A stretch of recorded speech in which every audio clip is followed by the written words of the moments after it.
BNP থেকে আমাদের জানানো হয়েছে যে ওনারা ওইখানে বসেই ওই শপথের পরপরই ওনাদের সংসদীয় দলের যে প্রধান তাকে নির্বাচিত করবেন, হয়তো 11:30-12টার দিকে।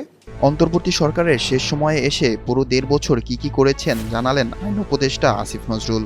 সেই সঙ্গে তিনি বলেন, গত 1.5 বছরে বিভিন্ন সংস্কার ও কার্যক্রম আইন মন্ত্রণালয়ের টিমওয়ার্কের ফল, তা তার ব্যক্তিগত কৃতিত্বের নয়। আমি তাদের সাথে একমত হয়েছি বাংলাদেশের পলিটিক্যাল স্পেসে।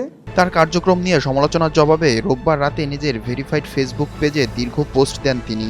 সেখানে আসিফ নজরুল কি করেছেন শিরোনাম দিয়ে লিখেছেন, ভাই আমি কিছু করিনি, করেছে আমাদের আইন মন্ত্রণালয়, তবে এর প্রতিটি কাজে আমি অংশীদার ছিলাম।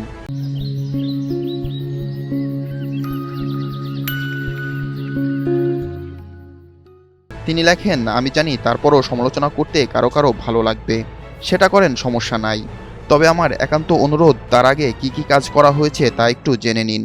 এবং আমি বলেছি আমি আশাবাদী ইনশাআল্লাহ আমাদের পলিটিক্যাল পার্টি। নিজের দৈনন্দিন কাজের সূচি তুলে ধরে অন্তর্বর্তী সরকারের 3 মন্ত্রণালয়ের দায়িত্ব পালন করা আসিফ নজরুল বলেন, খুব সকালে অফিসে এসে প্রয়োজনে রাত 8টা থেকে 9টা পর্যন্ত থেকেছি, সামান্য বিশ্রাম নিয়ে গভীর রাতে বাসায় আবার কাজ করেছি, বহু শুক্রবার শনিবার সচিবালয়ে অফিস করেছি।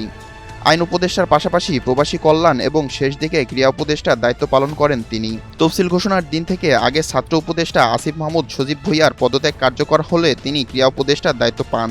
কিন্তু অন্তর্বর্তী সরকারের 1.5 বছরের দায়িত্ব পালনকালে অনেকের সমালোচনার মুখে পড়তে হয় আসিফ নজরুলকে। আমাদেরকে এই বিষয়ে কনভিন্স করার জন্য আইসিসি কোনো চেষ্টা করে নাই। মঙ্গলবার 17 ফেব্রুয়ারি তারেক রহমানের নেতৃত্বে বিএনপি সরকার গঠন করতে যাওয়ার আগে রোববার রাতে সমালোচনাকারীদের উদ্দেশ্যে এ পোস্ট দেন তিনি।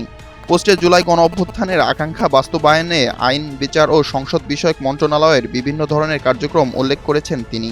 সেখানে 22টি আইনি সংস্কার, 15টি প্রাতিষ্ঠানিক সংস্কার ও ডিজিটালাইজেশন, 24,276টি হয়রানিমূলক মামলা প্রত্যাহার, গণহত্যার বিচার ব্যবস্থাপনা এবং প্রায় 3 গুণ পরিমাণে দৈনন্দিন কার্যক্রমের লম্বা বর্ণনা তুলে ধরেন তিনি।